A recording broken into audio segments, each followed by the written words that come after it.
Good morning. Good morning. We are back. We are. Dr. L, Sophia Cox, or Soph Cox, as Journey says. And we are the real therapists for the culture. Yeah, we are. Hey, Soph, what's up? Hi. So guess what, guys? So I was counting down this birthday with y'all, and then we weren't even here last week to say, oh my gosh, it's only 2 more days. So everybody say happy birthday to Sophia. Happy birthday! Woo! So I do still feel like it's my birthday. I do feel that way, except for my son's birthday is Thursday. So today I said to him, hey, 7 more days. And he was like, next Thursday. Yeah, not today. So yeah. So I said 7 more days, and he was like, no way. You just had a birthday. And I'm like, you telling me? Yeah, exactly. So I'm kind of moving out of this. Soon as Aquarius hit, I feel like it'd be like, oh, I can't celebrate the same because I'm not a fucking Aquarius. It's true. And you know, I do not want to, I am glad that I don't have to share my birthday with my kid, but I had to share my birthday with my grandmother, who was the day after, and then my mother, who was the next day. And so I won't say I got cheated, because I liked it, but like they all used to give me money and then I turn around and buy them a fucking gift with it. Yeah. So, you know, it'd be like, whatever. Did you enjoy yourself? I did. It's so funny that I do want you guys to forgive me because I was doing New Day Better Me in my head and was not necessarily posting it because I just got caught up with counting down for the weekend. But I had set actually a couple of intentions that morning because the weather was just doing its thing. It went from snow and then this little sleet thing to raining. By the time I came out of makeup, it was like, no, I mean, pouring down. Yeah. And I had just set intentions just to shift the weather, to make sure that the energy was dope. And it literally happened. I mean, we were outside on the rooftop at some point where it wasn't like, oh my God, I'm so cold and it's raining and it's wet. Everything was perfect. So I am thankful for living another year, but I am even more thankful for just really practicing setting intentions and watching it manifest.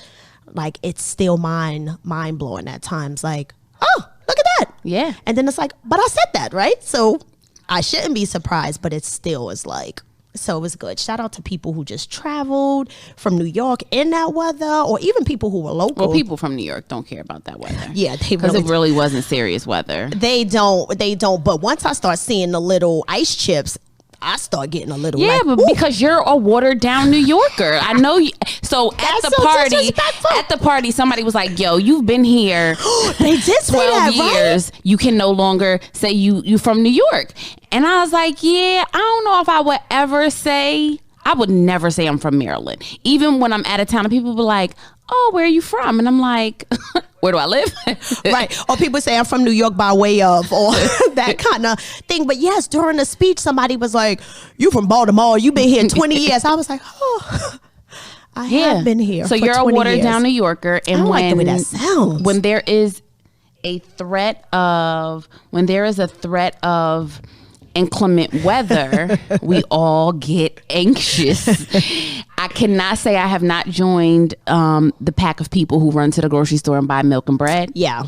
But I do sit and secretly hope for a snow day. Yes, that I do too. So the thing about getting funny with the weather is not about me.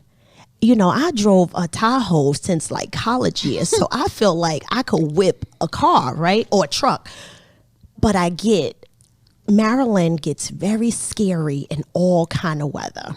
So the anxiety that comes up for me is you motherfuckers are making me uncomfortable with my kids in the car and you swerving and you doing this dumb shit. Right. So it's really not me feeling like I can't handle it. It's like, you guys make me very uncomfortable. It be drizzling and it's a halt on the 695. Like, come on, what's happening over there? I can't mess with it. Yeah. So good time. Yeah. Life is great. All right, so we here. Yeah. What you got for us today? Yes. So it was good, you know, spending time with people who I hadn't gotten to see in some time. And then plus our line of work, I just feel like this constant theme of perfectionism just keeps coming up. Something that I've dealt with personally. And then, like I said, just even talking to people recently, it was just like, well, I'm striving for this and I got to get this and I got that. And even having a good time, it still was like, yo. So today's topic is, am I a perfectionist? Okay. So when you think of perfectionism, what kind of stands out for you, Shug? Anxious people who are always trying to reflect the image of no flaws. Yeah, I think that's as succinct as I could get with it. Yeah. An image of no flaws in any area. Yeah, okay. I like that. So let's look at definitions, how we do. So Wikipedia had a very brief thing to start out. It just was like the refusal to accept any standard short of perfection. And I hate definitions that have a piece of the definition right, in it, because it's like, then you get to how do you define perfection? Exactly, right? But I did like the whole piece of the refusal to accept, and whatever, however you define it, but that refusal is the strong piece that I was like, oh, I could see that. It's just like, I'm not accepting anything short of whatever I deem to be perfect, right? So I was like, okay, I can rock with that. And of course, my favorite Psychology Today people, they are just good. You can find us on Psychology Today, by the way. That was a free fucking ad we just did, right? Okay. For ourselves. Well, that's true. Right, not so much for Psychology Today. But they always give just a more clinical thing that I love. So I'm gonna read this. Perfectionism is a trait that makes life an endless report card.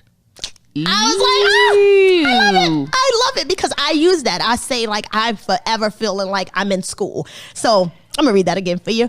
Perfectionism is a trait that makes life an endless report card on accomplishments or looks. Here's the other key that I just fell in love with. A fast and enduring track to unhappiness. So that was it. I was like, boom, doom, doom, doom, doom. So when you asked me, I was thinking like a imprisoned person. Bondage. Like a person who is just the things that came to my mind was like lonely and miserable. And I say miserable only because it's this constant not only goal to get to perfectionism, but to keep any imperfections from other people. And that's a lot to manage.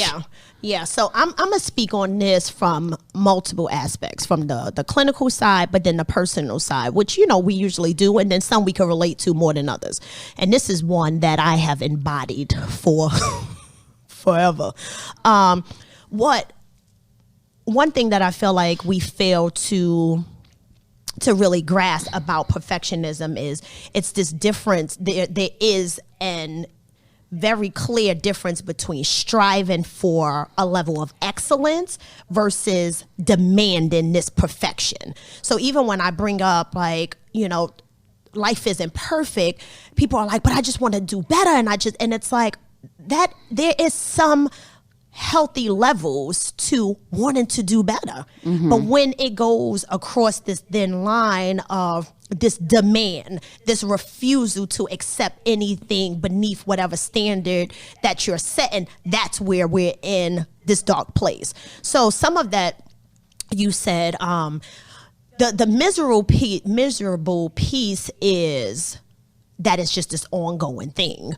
I'm not sure if they necessarily I've experienced the loneliness per se, because what happens is we know that energy attracts energy, right? So what I've learned is many of the people that I attracted had some of them same traits too. It just may not have been as severe as mine. So I never really felt lonely because I was surrounded by a whole bunch of other fucking people who were mini perfectionists. So I didn't necessarily feel lonely, but I would say that I felt like in bondage of this box that I've placed on myself of it should look like those keywords. Once you start using those keywords, it's like, oh, this is danger zone. This is danger. So I should have gotten the 95. One of my friends who was here this weekend, we went to high school together, and her daughter just left for in her first year of college, and she says that her daughter scares her at times because it reminded her of me. I'm like, what? She's in an Ivy League school? Like, what you mean? Like, how is that bad? And she was like, when we were in high school, you would come out the classroom waiting for the teacher, and we would be like, hey, so what's up? And I mean, teary-eyed, and you would be like, I'm waiting to talk to this teacher. And I would be like, really? And she would say, what are you waiting to talk to the teacher about? I got an 89, and I want to know why didn't I get a 90? So they would be laughing at me like, you want to argue with this teacher just for the 1 point? And this friend is like, I had got a 72. And I was like, woohoo. And here you're literally about to burst out in tears, and you want to confront the teacher. And I'm sure with my attitude, it probably wasn't in the most assertive way. But she was like, so when I see my daughter get a 90 and say, well, I could have got a 95, she was like, it scares me because I remember watching you couldn't even enjoy moments because you were perseverating on that 1 point. And that saddened me. Fucking saddened me, like, God damn, at 16, 17 years old, like that was the story of my life. So I couldn't differentiate wanting to do well versus it had to. It had to be a certain look way. Like sickening. So what are some things you feel like causes people to be perfectionists? So outside influence, right? And so it can be, and so the caveat is you don't know how outside influence is it can affect each person differently, right? Yeah. And so I've worked with young people, their parents are not pushing them to be perfectionist. It's all something they've developed on their own. Exactly. So that's why when you said outside influence, but now you're saying the internal piece. Right. Okay, yeah. And so it could be outside influence of, well, this is what you got to do to get here. And so that one thing can be somebody's life's work. To be successful, I have to go to this type of school, get these kind of grades, go to this type of college, finish at this point in time, get these types of grades. For me, so since you said what the topic was going to be, I've been, going through my mental Rolodex of how perfectionism has manifested in my life. And I haven't made a decision about how I want to say it yet, but okay, so we'll bookshelf it. But what I will say is, and I tell people all the time, my sister was naturally smart. And so when I say naturally smart, when they talk about her being a baby, they talk about her always being ahead of the curve. Yeah. She could sit in classrooms, take no notes, and just know shit. For me, I think because we're only 2 years apart, I always wanted to be smart too. Yeah. So I worked hard to be smart, which was two different paths for us, but I don't know yet if I would deem it as perfectionism. But that outside influence is what made me strive towards something. Yeah, I got you. So let's see, by the end of the session, because that happens with you, right? You heard me say end of the session, right? That was such a cute Freudian slip. By the end of the episode, let's see if you shift, because sometimes I'm sure you guys have heard Dr. L say, no.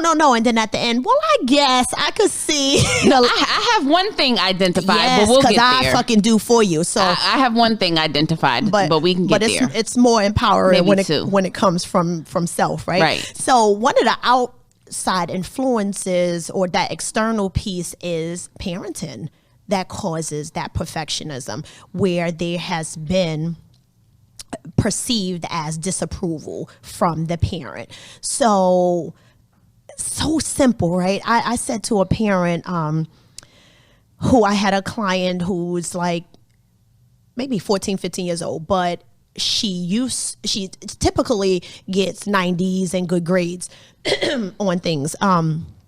And she had got like a low B, and the parent was like, "Oh, that's surprising. Like, you usually get A's. You know, what was that about?" And don't get me wrong, the tone was appropriate.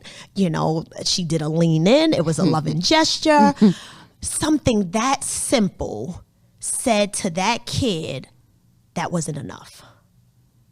And when I broke that down once I was meeting with the parent alone, she was like, "But I didn't say that." And I said, "I know, but the way we word things can start to develop that wasn't enough." And then that wasn't enough starts to then translate to I am not enough. So then you have someone 35, 40 still battling with am I enough? But it didn't start out, am I enough? It started out that my act or my behavior or my performance wasn't enough. And now I'm feeling like, well, if my performance wasn't enough, that's connected to me. So that means I'm not enough. Right. And she was like, oh shit, that was the story of my life.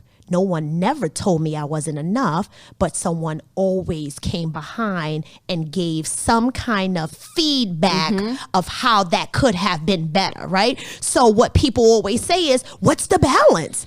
How do you give constructive feedback where it doesn't make the person feel like that wasn't enough? So it develops very, very early. So in my household, it wasn't my mother saying, "Oh, you could have got a better grade," because she realized I was a psycho in that area on my own. But it would be stuff about like cleaning. So I was the only kid in my mom's house. We had this 3-bedroom apartment with hardwood floors. So my chores was ridiculous because I didn't have no siblings to to share them with. So and truth and honesty, now I could say I probably half-assed them, but she would come behind and re-sweep or re-mop. And in my mind, it used to be like, the fuck, you saying I can't sweep? Like something so subtle was showing me, opposed to showing me how to do it. Like, oh, you know, it seemed like you used the wrong thing, or let's try it with this. Like almost doing it together. It was like she did it wrong, so let me do it correctly.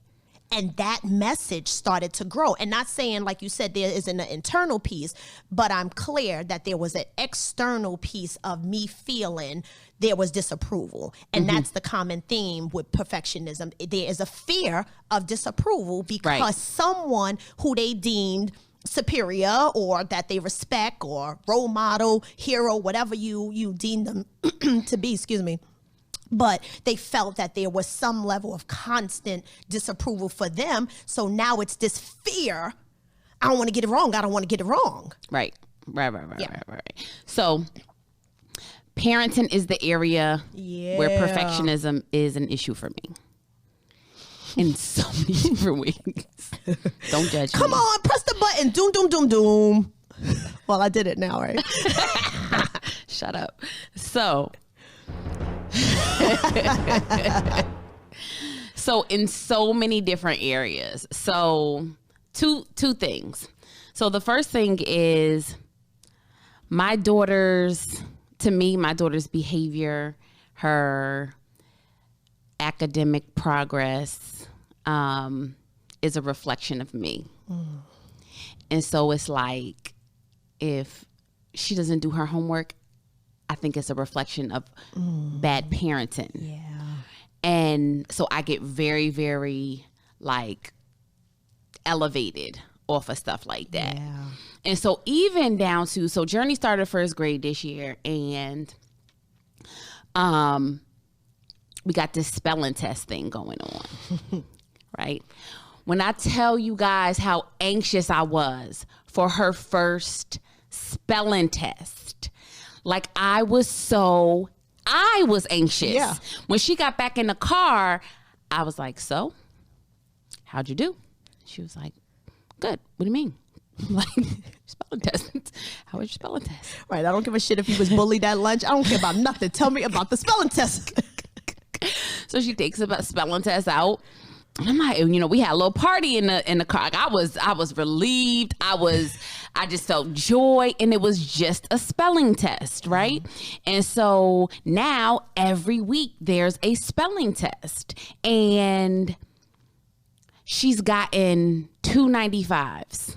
Everything else was she's gotten 290s because they're each worth 10 points. She's gotten every other one has been 100 or 105 because they get an extra credit word, right?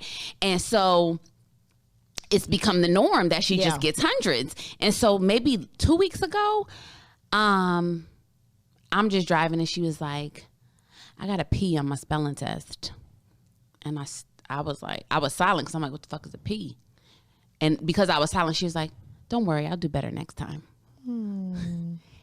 And so then when we got home, I took her spelling test out and she had a 95 because she got the bonus word correct. Got it. And I was like, Journey, you got a 95. Like, that was good. And she was like, oh, well, I got that P, and they got these weird letters or whatever the case is. Same thing is true for when she got her first report card. Like, when I tell you my palms were sweating when the first report card was coming home, because I was like, I don't know, I was nervous. Like, this is where it really begins. In this school, this teacher particularly is is as aggressive as me in academics, right? And so I was nervous, and I was on vacation when the report cards came home. I was texting her father, like, send me a picture of the report card. Wow. Mind you, I'm saying send me a picture of the report card, and I had met with the teacher 2 days before, and she told me what was going to be on the report card. You just still wanted to see it. I needed to see it. I needed to see what her fucking comments were. Like, yeah. And it was crazy. Yeah. So I'll go back to, do you exhibit traits of perfectionism? When it comes to parenting, so yes. let's don't break it down. Do you exhibit traits when I of perfectionism? Like, why is it the disclaimer, right? You started by saying that perfectionists have this way of how they look, right? Or to others. So even you doing that justification, like, I mean, yeah, but only to parenting. Like, why can't it be, yes, I do exhibit some traits of it. I this one. Okay. Yeah. All right. I'm not totally sold yet. Okay. I'm not totally sold yet. Good. Okay. That's good. But I am aware of the pressure that I emulate, and I at least once a week I'm like, school is important. School is more important than dancing. I think the key thing that you said for me that stood out, and this ain't a session in real life, right? But one of the things that stood out is that her behavior and her performance academically is a reflection of you, and how she shows up reflects you as a parent. That's what perfectionist is about, where I refuse to accept any standard short of what I said. Kind of. Okay. All right. So we're going to keep going, right? Keep going. So some other causes, like I said, your own, the internal piece is there has been disapproval, and now that parent or outside influence may not even be doing anything or forcing, but now it's internal. Now it's developed into this inner critic. Yeah. And this inner critic, and you will hear inner critic as self-talk. You'll hear it as an inner child. You'll hear it as negative thinking or destructive thinking patterns. Like you'll hear it all different ways, but I'm referencing it today kind of like the inner critic, because there has been some form of criticism that has affected you emotionally, and the inner critic started out being the voice of that person. It could have been a parent, it could have been a teacher. I've come across people and they will never forget that second grade teacher who said, "You only got a 70?" And it's like, that was it. It wasn't the parents in home, like I said, just influential person. So it started out as that teacher's voice all through grade school. And now that voice has become your own. where it's not the teacher's voice anymore at 32 or 26. It's your voice now. So the inner critic is saying, you can't fail. And that's what happens there is with perfectionists, there's this fear. Like this, it's two things that's happening. Is the control. I have to control a situation. I have to control the outcome of it, and it has to look a certain way. And the fear is failing. And you could say to people, okay, what if you fail? And it's always easier to ask someone that. But then when you fail, it's like, no, I cannot. So my favorite question to the perfectionist is, who is afraid of failure. My favorite question is, when is the last time you failed? Mm-hmm. And they sit there and they're like, can't even usually think of one. I said, because you're not going to. Like, even if you don't hit the mark that you've set, it's still not failure. Yeah, exactly. And what was I listening to yesterday? And there was such a beautiful quote. It said, never fear failure, but you should be terrified of regret. And I was like, oh, that was yummy. Yeah. Like that was really good. But what happens is with a perfectionist, that fear of what they deem as failing. And then usually when you get them to identify what failing looks like, it's something that they have witnessed. You know, it may be this parent who gave up their dream to take care of the children. And it's like, I'm never going to be like my mother raising 3 kids and now she doesn't know who she is anymore. So I'm always going to be this overachiever. And that's kind of what get lumped into the difference between like the overachiever and the perfectionist. But it's like, it sounds cuter by saying, well, I'm just an overachiever. Homegirl, homeboy, you're a perfectionist. Because there are like a lot of good things about perfectionists. And it usually shows up in academia or the workplace. People love to hire a perfectionist. Those are the people who are going to graduate with honors. Those are the people who are going to supersede all expectations at work. They are going to climb the charts without problem.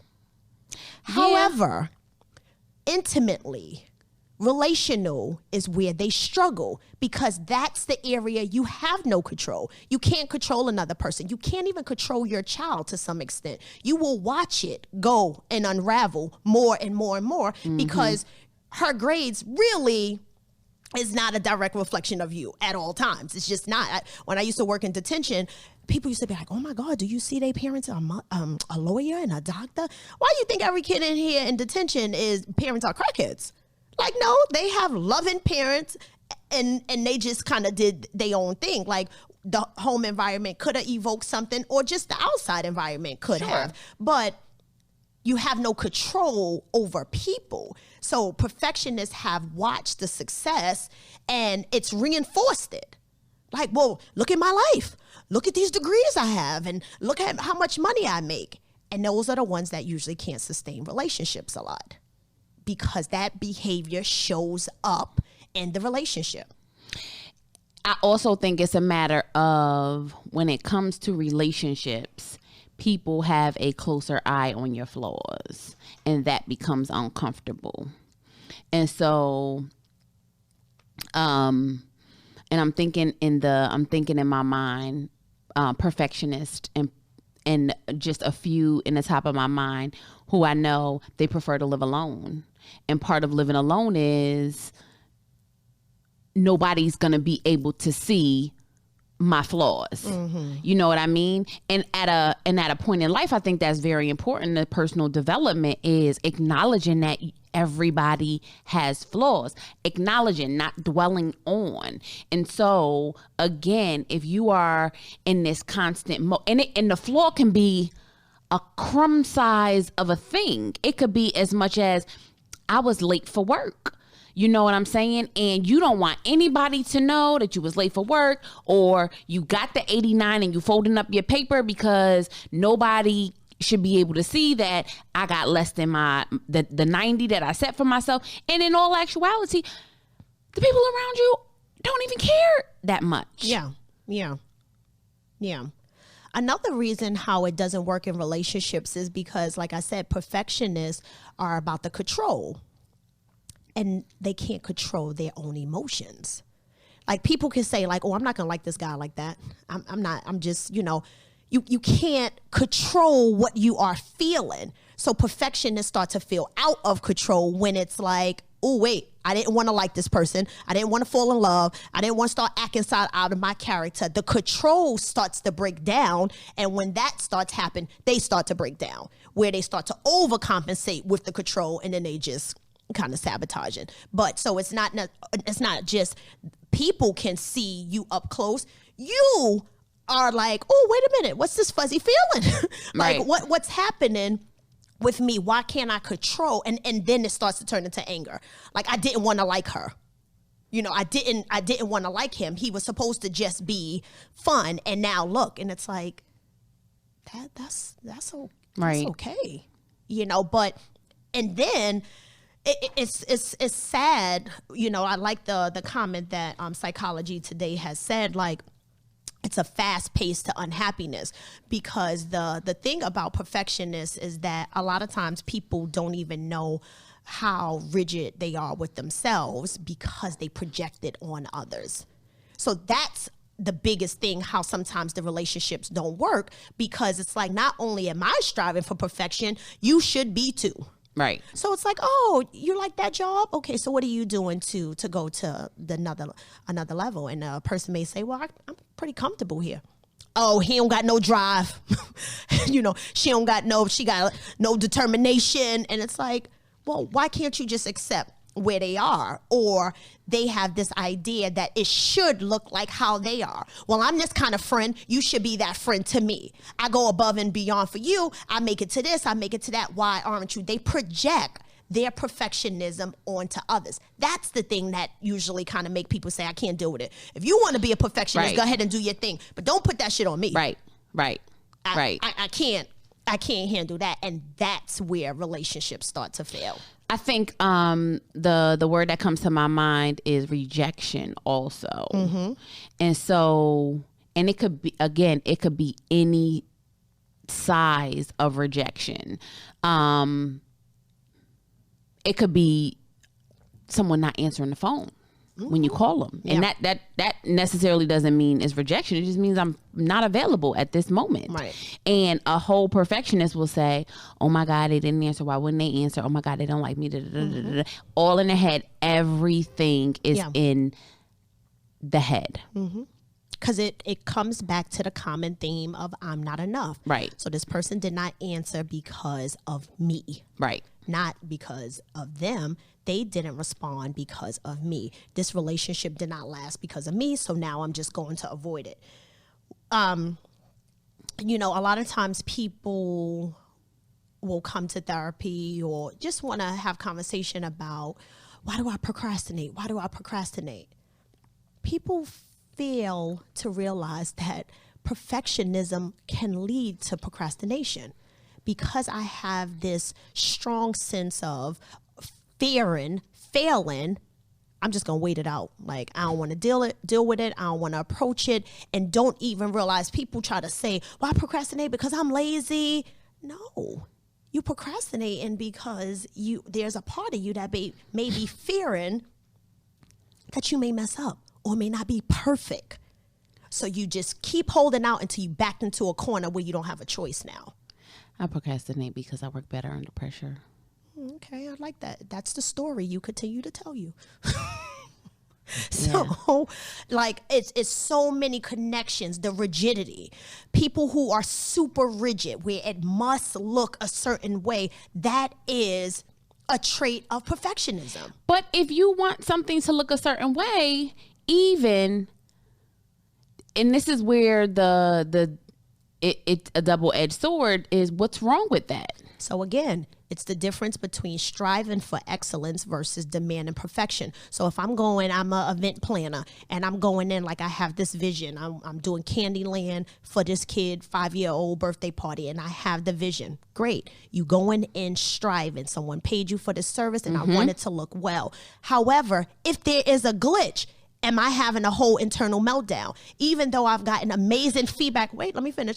I got amazing feedback from my direct customer, the kids and everyone, but I am still pointing out, yeah, but that cotton candy machine didn't work, or the balloons in the corner, even though you gotten reinforcement for the good work, but you could not shake the fact of it still came together. That's the difference between striving for the excellence but demanding the perfection. So it's about accepting any flaws that might come up in the midst of it. Right. And that's so the normal piece. Yes, that is the normal piece. But again, that doesn't mean that you can't set a standard for things. Yeah, right? No, that's accurate. Or even when you give your child a direction, right? To go make their bed. Right? Go make your bed. Now everybody knows kids usually don't make beds very well, particularly if their bed is pushed up against the wall. They really don't know how to make sure the cover is straight, right? And so if I go in the room and the cover is wrinkled and whatever the case is, that's fine, because I just asked you to make your bed, and I knew it wasn't going to be like the hotel cleaning lady did it, right? But if I go in there and you just straighten the pillows and the covers is still thrown back, hey, that's not how you make your bed.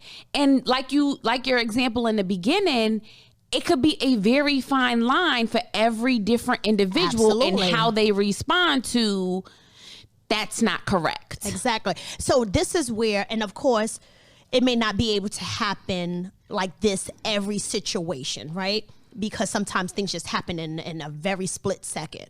But sometimes when you do have time to process it, you get to say, what is this attached to? Is this attached to it should look a certain way?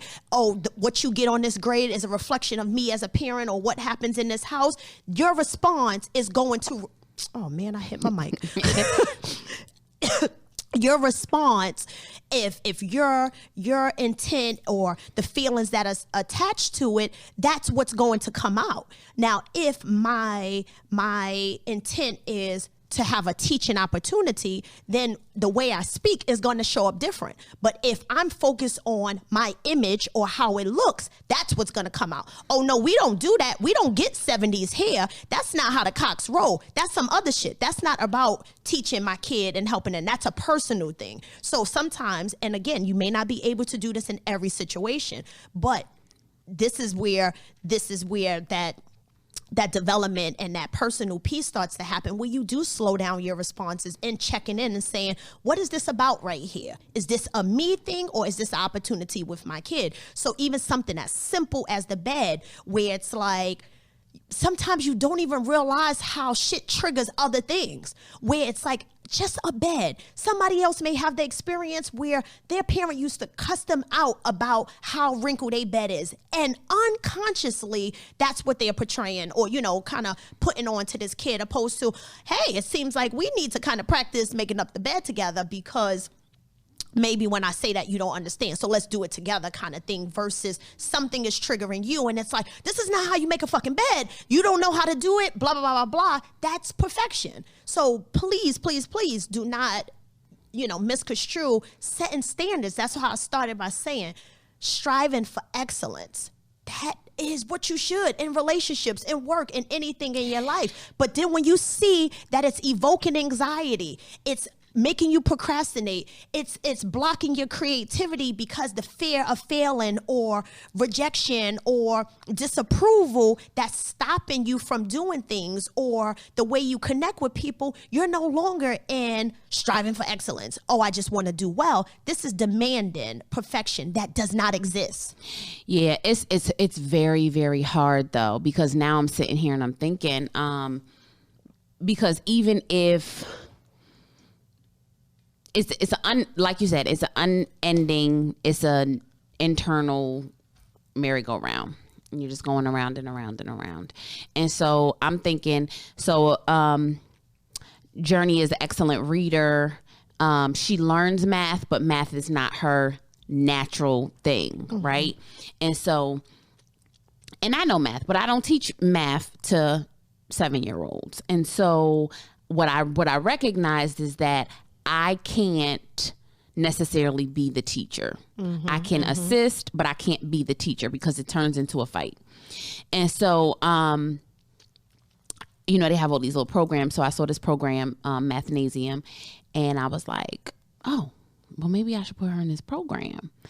And that thought turned into so many other things. Like, we went to check it out. I'm observing the place.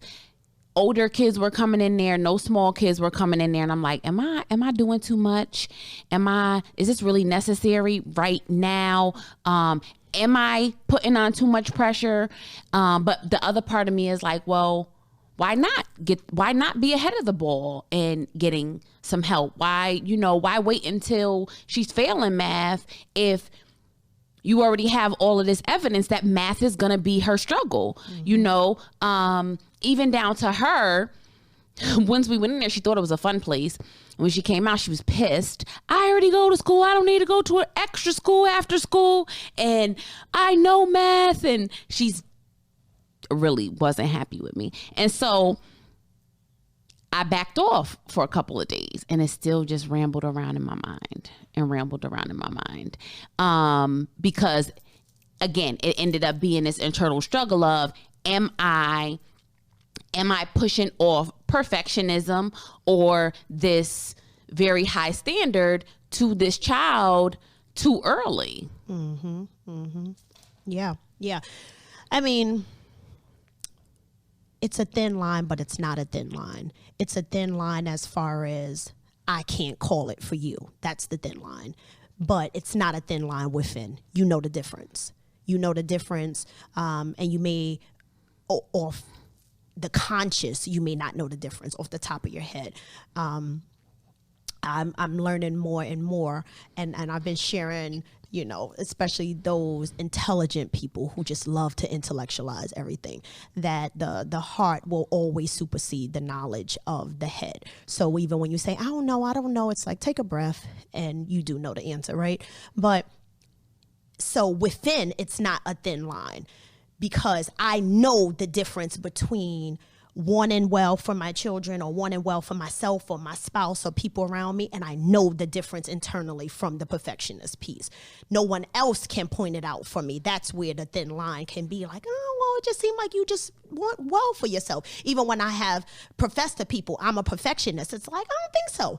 I think you just want, I know internally the difference. And that's what I encourage anyone to do, is to sit with you, because you will know the difference. You don't necessarily need a therapist to point that out for you. You know the difference of setting a decent standard, setting a high standard, and then it's like, I am going in a danger zone. I am more unhappy with these goals that I set. I am more unhappy the way I'm connecting with people, not being present because I feel like the party should look like this, or should have wore that, or this environment wasn't that. I'm not happy with my partner because I judge what they do and they don't. You know the difference. So it's not that thin of a line inside. What happens is choice.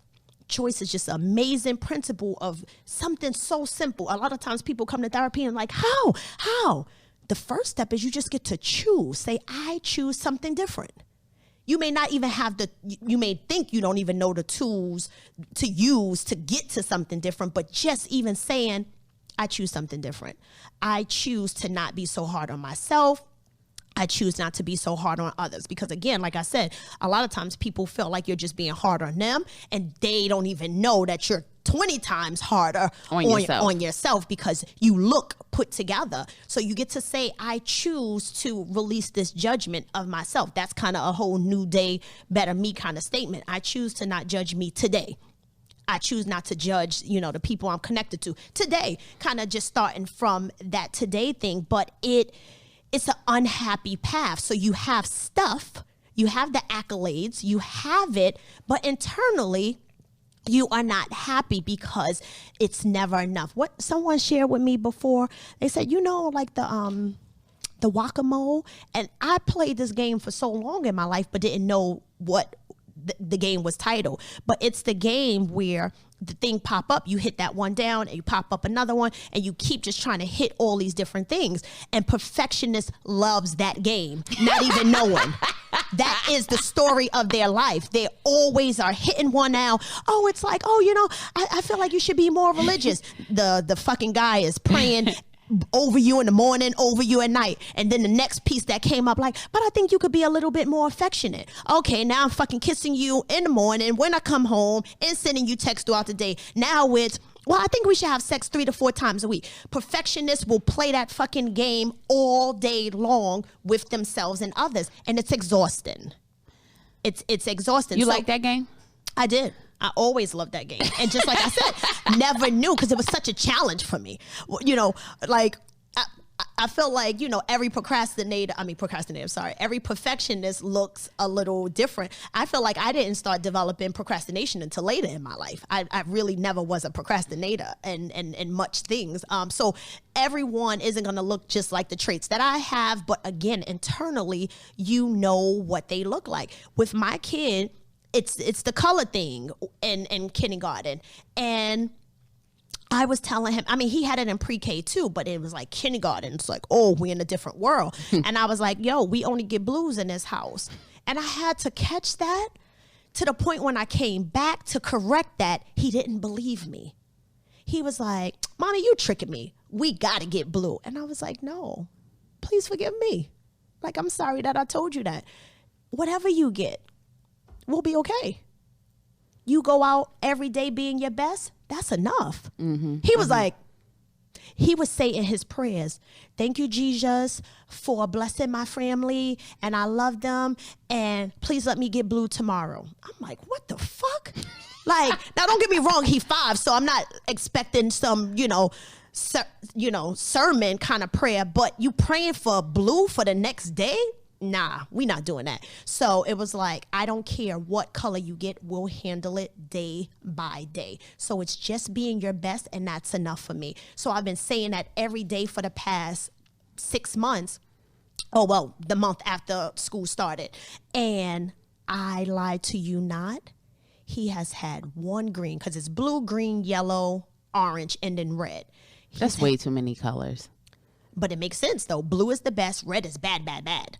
And then it's like, to the point where this is when it was bad. The same day I said, oh, we get blues around here. He said, Miss C said that greens is good. This is what I told this 5-year-old. I don't give a fuck what Miss C say. Miss C don't run nothing over here. We get blue, yo. He like, bet. We did our handshake, and he moved on with it. And having a partner helps, because he darts the eyes like, wow. Oh, wow. Like, that's the speech we say in fuck what the teacher said. And I was like, I know that was wrong. So ever since then, it's been like, whatever you get. So when he leaves the house, is try your best. And I promise you, in the past several months, he's had 1 green. Opposed to when it was get blue, get blue. He would get, he would never get a lot of greens. But if you looked at the calendar, he would at least have 3 in the whole month. Now it's been none. January has been none.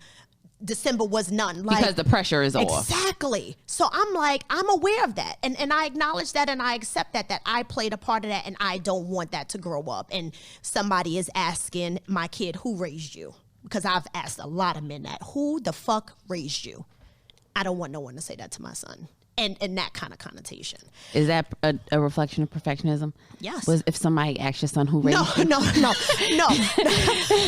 because I want it to be good, not him fucking putting so much pressure on some girl or anybody saying that life has to be this way. I just don't want to be on that other side. Like, your mother did this to you?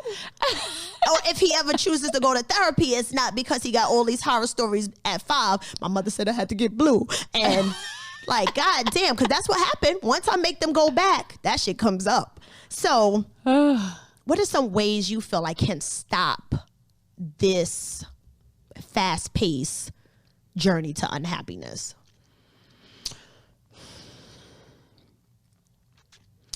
When you set your standards, adding an addendum to your standards so that you are okay with not hitting the mark. Yeah. And so saying, strive for 100, strive for 100. But you know what?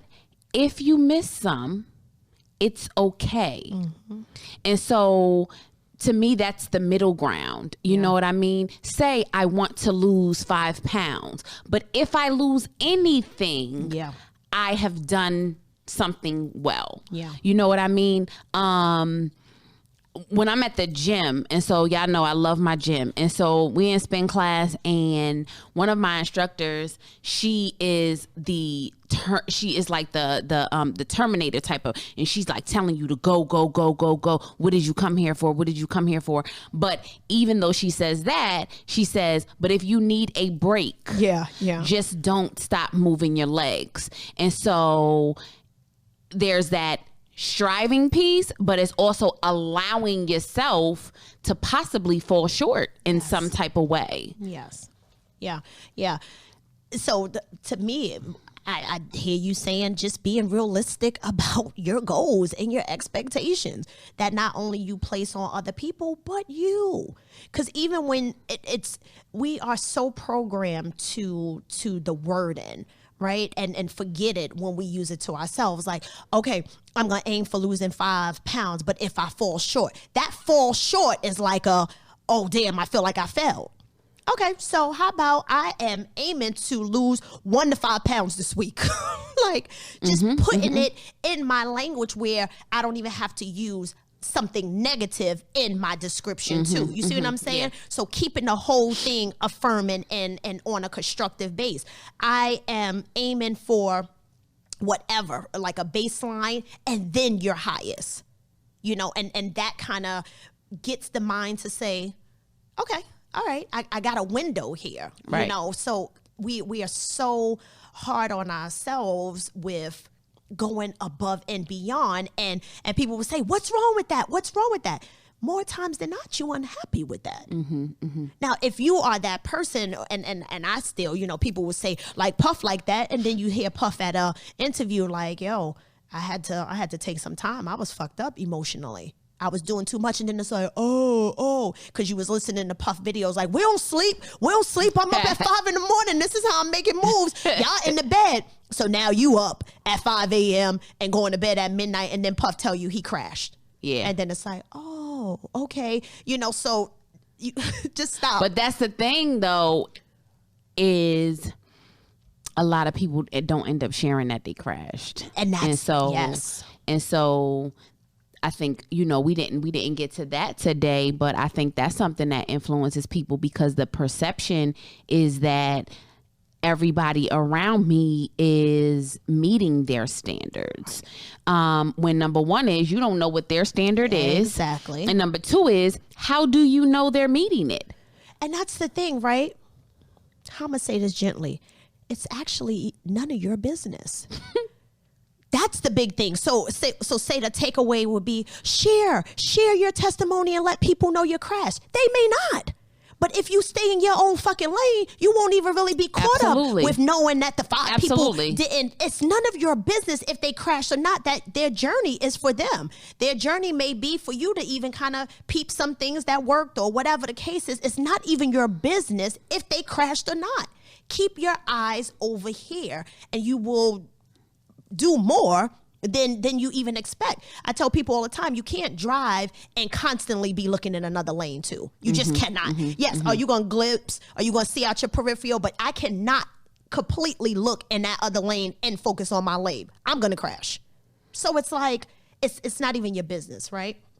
So another thing is really getting in tune with your inner critic, right? And be like, oh, what does that mean? When we hit a certain age, we act like we've put so much behind us. Like, oh, that was, when I was 10. That was when I was 12. That teacher said that in 2nd grade. However, it still shows up now. So when I say getting in tune with your inner critic, your inner child, your self-talk, all of those things, because what happens is he or she shows his ass because there's been no attention around it. So it's kind of like, okay, somebody told me that I wasn't good enough over and over, and you still kind of ignoring me. sometimes it's okay to just say, all right, let's take a break. You need some attention? Because if you attend to that inner critic, it doesn't have to continue to show up, because what it's doing is it's asking for attention. So the adult knows how to handle this. That in a 17-year-old, that in a 6-year-old doesn't have no kind of executive function and stuff going on. So sometimes just attend to it. Oh, seeing my kid fail, that took me back. Yeah. Took me back to those times when I failed and someone made me feel less than. Channel that, journal about it, write about it, voice record, color, whatever it is, because the more you do that work there, it shows up differently with yourself and others. So really just attending to that voice that's coming up. It may be the mother's, it may be the grandmother, it may just be yours at this point. Yeah. But just attend to it, and let's don't act like it's not happening. You got any others? So my other thing is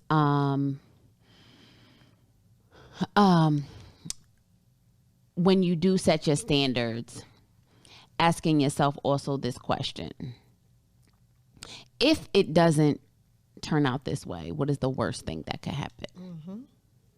Because typically we can't come up with exactly, or the worst thing that we do come up with isn't gonna happen. Yeah.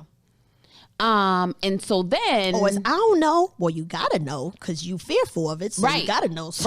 Right. Like, what is the worst thing that can happen? Okay, I want this party to look this way. What is the worst thing that can happen? The worst thing that can happen is that the cake crashes and falls on the floor, and all the kids jump into the cake, and people are gonna talk about me for the rest of the entire year. Is that really what's going to happen? Because usually our mind goes to a further extreme than what is in reality. And then what you start to do as a result, and you have to continue to practice this, but the result is